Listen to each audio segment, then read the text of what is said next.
Hello, welcome to the Enchanted Kingdom of Hermione. We're up here in the Turret of Pleasure. And I am your host for this episode once again. I'm Zip Gun. We're up here exercising the duties of the Lord Chamberlain, which is to listen to all the music in the turret.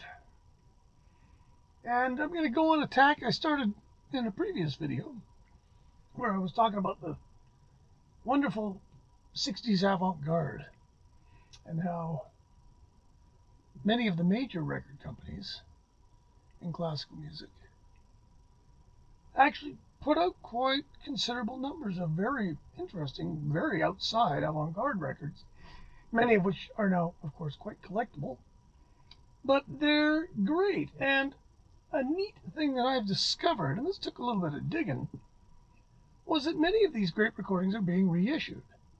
And Deutsche Grammophon started years and years ago now, the 2021 series, which was slowly reissuing these things. They were budget. I think they were like $12 or something.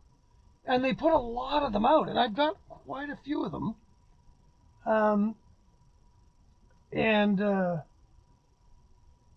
So that's kind of neat.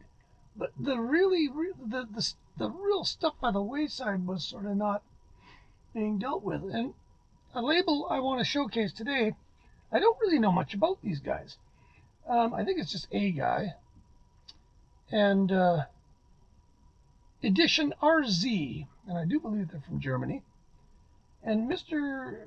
Editions RC, whose name escapes me, has taken it upon himself to put out these great collections of a variety of the really top-notch 60s avant-garde people. And he's put them out on his own label. Now, back in the good old days, I used to buy these from my friends at Sakura's Classical Records in Vancouver, which would make any trip to Vancouver worthwhile because they always had a new one of these for me. They were not cheap, and they won't be cheap if you want them. They're worth every cent, though, if you're as dedicated to the 60s avant-garde as I am. And not just the 60s avant-garde. There's modern stuff here. But just for example, here's a CD, David Tudor. John Cage, David Tudor, Hot Records. Now, many of these, well, they're all reissues, essentially. Some of them are reissues of private tapes. Some of them are reissues of commercially available things. And I'm trying to remember. Silvano Busotti. Some of these are from Deutsche Grammophon, for sure. What do we got here? Yeah, Sony BMG Music Entertainment. But this one is just, yeah, David Tudor music for piano. And John Cage, Christian Wolff, Silvano Busotti, John Cage, Morton Feldman, John Cage, mostly John Cage. I file this in my John Cage, Christian Wolff again. You know, if you're into John Cage piano music, you want to hear this. We've got a fair bit of Luigi Nono, Italian Marxist composer. I really like him. This has 3 pieces from, there's 82, 62, 63, and 60. Don't know really what I can tell you about this. One of them is a like ton band, so tape basically, and there's a song. I think it's a song cycle. This isn't much larger work. I do believe it's kind of an opera. I don't remember now. Gotta look at this. The funny thing is they use this really crazy script for identifying things, which does not help. Oh no, this is just a whole bunch of pieces, right? The problem for me is this is all in German. This is older stuff. 84, 85, 83, 57, 58. That's pretty neat. 86, 87, 87. This filled a big gap in my no-no.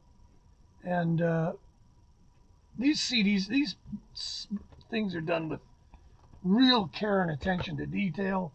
I mentioned in my previous video about Franco Evangelisti. His piece, The Box, is on this. Which one of these? Well, this one. This is a Franco Evangelisti 2 CD collection. To my knowledge, the only collection of Franco Evangelisti's music that is commercially available. He died quite a while ago. He died in the 70s. Well, unlike most classical labels, they don't give you his dates. At any rate, really cool, really avant-garde Italian. You know, this is the group Nuova Consonanza, which features the album that's in the Avant Garde series, and then some. So there's a string quartet. There is,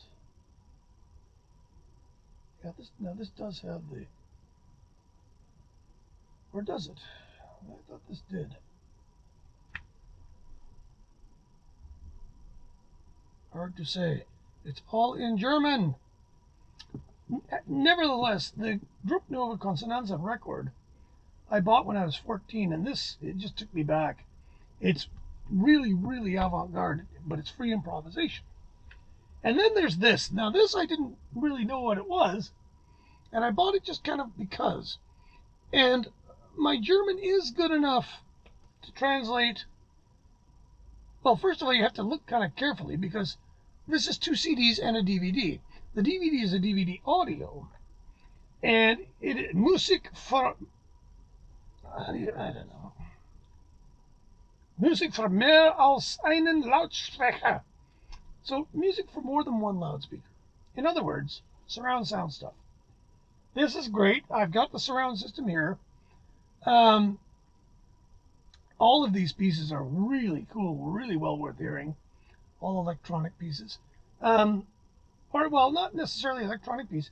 Pride of Place is Trevor Wishart, or Wishart. Encounters in the Republic of Heaven. This is like 75 minutes long. It's entirely based on recordings he made of people's dialects in the north of England. And he just recorded them telling stories and stuff and then processed them using his DAW, and does all kinds of really interesting 5.1 effects and whatnot. And I had never heard of Trevor Wishart before, but I'm going to keep looking for him because this piece is really amazing. He uses children, he uses women, he uses men, he uses people joking, he gets people in the pub, he gets people talking very seriously. It's really neat, and it's the kind of thing you can turn it on and just leave it on and kind of do, you know, whatever. You can almost do housework to it. It's sort of a little bit like Glenn Gould's idea of North kind of stuff. But yeah, these, I don't know where I'm going to find these now. I'm going to have to keep looking online because I don't know when they release stuff. Oh, there's the one more, is Xenakis. Where is he? Xenakis is here. I bought a Xenakis one. And this features, amongst other things, the Philips metallic cover album that Xenakis did for them, Persepolis, which was done for the world's biggest party that the Shah put on in Iran. I think it was 1972, does it say? 71. And this was a piece that Xenakis put together. He was commissioned for it. I'll bet they paid him good. Sure hope so. It's a pretty neat piece. A tape piece for multi-channels, although this isn't in multi-channels, it's just in stereo. But this has a lot of stuff on it that was really hard to get. Mostly instrumental. A little bit of electroacoustic stuff. 8-channel Ton Band, 1971. Looks like number CD2 is more electronic, CD1 is more orchestral. Again, I'll get any Xenakis where I can get it. And this was a lot like $30, but you know, I'll pay that kind of money for stuff that I really want, that I know is going to be good, because for every $30 CD, I'll buy 135-cent ones. So it all comes out in the wash. Yeah, so anyway, there you have it. Edition RZ from Germany, a dedicated, I think it's just one guy doing it, and it's very small, very well done, very high design ideals. Um, and I'll keep buying these if I can find them. It's hard to review this music. You really have to listen to it to understand what it's all about. But I can give it my highest recommendation. That much I can. So there you have it. Anyway, thanks for watching, and don't forget to subscribe and hit the notification button and keep your head up. It's COVID season still, but hopefully give it a couple of months. Everybody's getting their shot. So everybody who wants it anyway. Take care of each other, and we'll talk to you later. Bye.